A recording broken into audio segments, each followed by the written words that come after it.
केतकी अपने टीनेज में karate champion रह चुकी है। उस वक्त केतकी अच्छों को पछाड़ देती थी। केतकी ने कई मेडल्स भी जीते थे, पर समय के साथ केतकी ने कराटे छोड़ दिया। अब 20 साल बाद केतकी एक हाउसवाइफ है, जिसकी एक 15 साल की बेटी है, काया। केतकी ने अपनी बेटी काया को बहुत कम उम्र में ही कराटे सिखाना शुरू कर दिया था। वो खुद अपनी बेटी को प्रैक्टिस करवाती थी। एक दिन की बात है, काया और केतकी साथ में बाजार गए थे। मम्मी, वहाँ देखो ना, कितनी सुंदर बैंगल्स हैं। हाँ, अच्छी है, चलो देखते हैं। केतकी और काया बैंगल वाले की दुकान पर बैंगल्स देख ही रही थी कि एक लोफरों के ग्रुप की नजर काया पर पड़ गई। भाई भाई भाई, देखना क्या मस्त माल है। अब देखना क्या, चल छूते हैं। वो लोफर काया की ओर बढ़ रहा था, पर जैसे ही वो लड़का काया की कमर को छूने वाला था, केतकी ने उसका हाथ पकड़ लिया और बड़ी फुर्ती से उसका हाथ मरोड़ दिया। अरे अरे, छोड़ मुझे, छोड़।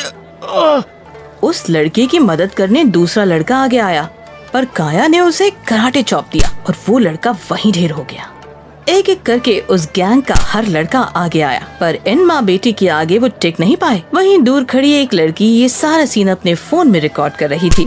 सारे लोफरों की अच्छी खासी पिटाई करने के बाद माँ बेटी वहाँ से चले गए। सभी लोग तालियां बजा रहे थे और उस लड़की ने वो वीडियो YouTube पर डाल दिया।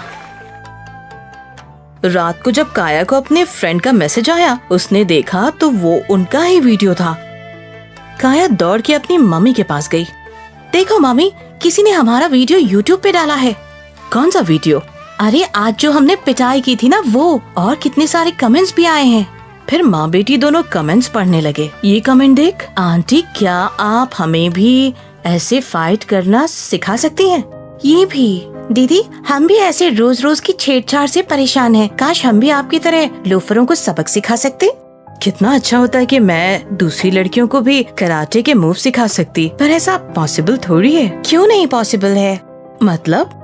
अरे मम्मी, YouTube, आप जैसे YouTube से रेसिपी सीखते हैं ना, वैसे ही आप सेल्फ डिफेंस भी सिखा सकते हो। सोचो, आपके वीडियो से कितनी सारी लड़कियां सेल्फ डिफेंस सीख जाएंगी। पर बेटा, मैं ये सब कैसे कर पाऊंगी? मैं हूँ ना, हम दोनों मिलकर कर लेंगे। और अगले ही दिन से काया और केतकी ने वीडियो शूट करना शुरू कर दिया। उन्होंने अपने चैनल का नाम शक्ति रखा। उनका पहला वीडियो ही वायरल हो गया। फिर क्या था, हर हफ्ते वो लोग एक नया वीडियो शूट करके YouTube पर डालने लगी। कई लड़कियां उनके वीडियो को घर पर प्रैक्टिस करने लगी। फिर एक दिन एक 15 साल की लड़की ने 2 लफंगों को भरे बाजार में पीट दिया।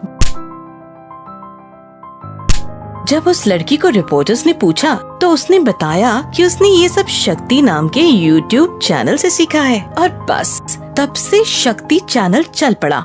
रोज लाखों व्यूज आते थे, पर केतकी और काया तो ये सोचकर ही खुश थे कि उन्होंने कई और लड़कियों की जिंदगी में बदलाव लाया था। जब एक दिन रिपोर्टर केतकी का इंटरव्यू ले रहे थे, तब केतकी ने कहा, लड़कियां कमजोर नहीं होती, बस जरूरत होती है उनके अंदर की शक्ति को जगाने की, और वही मैं अपने चैनल के जरिए करना चाहती हूँ, ताकि हर लड़की हमेशा सेफ हो। केतकी की इस सोच को बढ़ावा मिलना चाहिए, तब न औरतों पर जुल्म होगा, न ही बच्चियों पर क्राइम, और ये दुनिया औरतों के लिए सेफ बन जाएगी।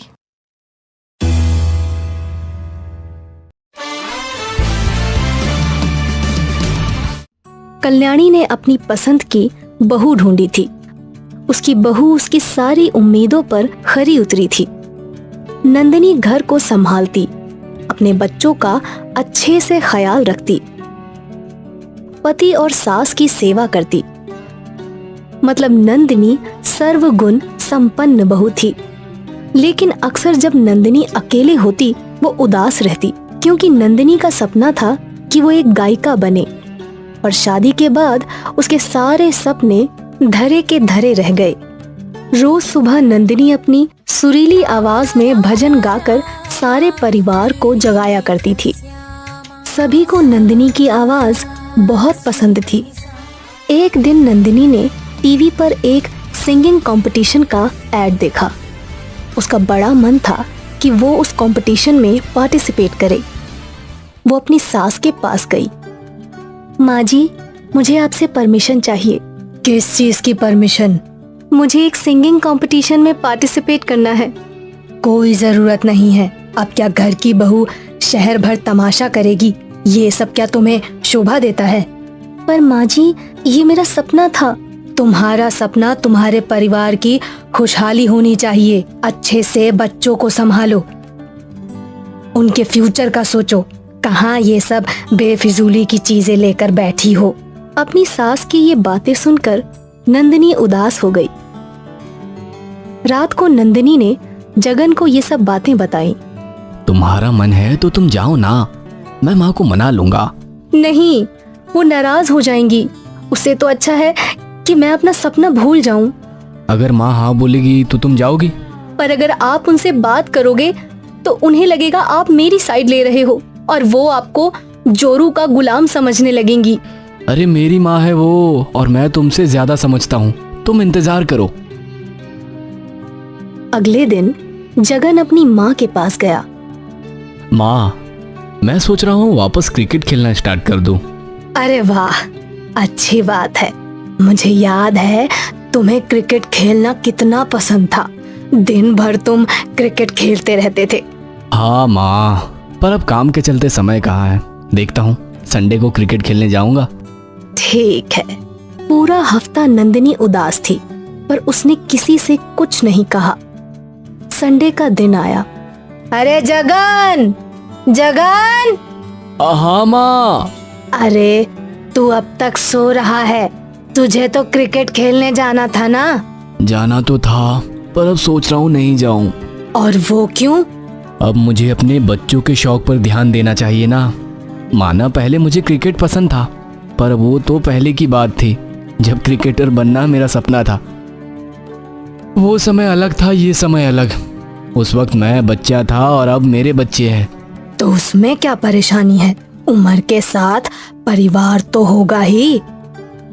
इसका मतलब ये थोड़ी है कि इंसान अपने शौक और सपने छोड़ दे। मेरे हिसाब से तो तुम्हें अब भी क्रिकेट खेलना ही चाहिए। शायद तुम्हारा क्रिकेटर बनने का सपना पूरा हो जाए। तो माँ, आपने नंदिनी को अपना सपना भूलने की सलाह क्यों दी? तेरी बात अलग है। तू मेरा बेटा है और वो मेरी बहू। ठीक है माँ, क्या आज तक आपको नंदिनी से कोई शिकायत रही है या उसने आपकी सेवा में कोई कमी रखी हो? नहीं, बिल्कुल नहीं। वो तो मेरी सेवा मेरी बेटी की तरह करती है। तो माँ, आपको नहीं लगता कि आपको उसे इजाजत दे देनी चाहिए?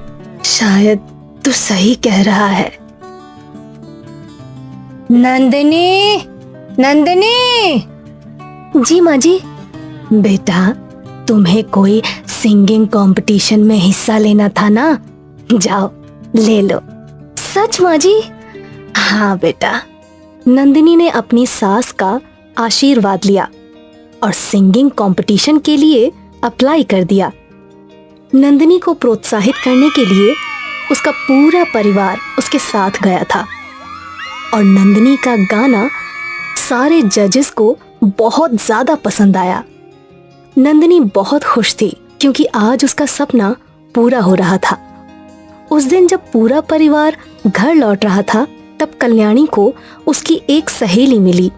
अरे वाह कल्याणी, तुम्हारी बहू तो कितना अच्छा गाती है। हमें तो पता ही नहीं था। बहुत अच्छे बेटा, कीप इट अप। नंदिनी की तारीफ सुनकर कल्याणी को अपनी बहू पर गर्व होने लगा। और इस कहानी ने हमें ये सिखाया कि बहू हो या बेटा, सबके सपने उतने ही इम्पोर्टेंट होते हैं, क्योंकि सपनों के दम पर ही तो जिंदगी खुशहाल होती है।